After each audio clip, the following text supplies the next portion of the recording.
At ayan mga amiga, dito naman tayo sa masarap na milk tea ng Taiwan.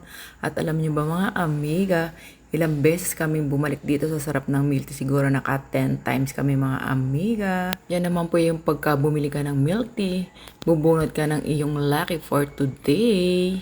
May libre pang sticker, mga amiga. Sa sobrang init dito, mga amiga, napakasarap mag-milk tea. Sobrang init sa Taiwan, mga amiga. Daig pa yung sa atin dito sa Pinas, mga amiga. Alam mo yung feeling na parang may blower na humahapyaw sa iyong mga balat, mga amiga. Ganun kainit sa Taiwan, mga amiga. Napakasarap mag-milk tea. At ayan mga amiga, ang kanilang sagu. Sila ang mismo gumagawa ng kanilang sagu, mga amiga. Sobrang sarap, tapos yan, purong-purong gatas ang kanilang nilalagay. Tingnan nyo mga amiga, sobrang sarap niyan. Napakahaba nga po pala ng pila dito sa ating milk tea na to mga amiga. Talagang kailangan tsatsagain mo pag gusto mo. Sobrang haba ng pila. Yan, sinusunog nila ang sugar sa ibabaw mga amiga. At ayan, nakuha na natin ang masarap na milk tea.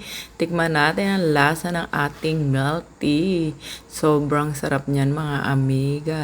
Ang haba-haba ng pila dyan.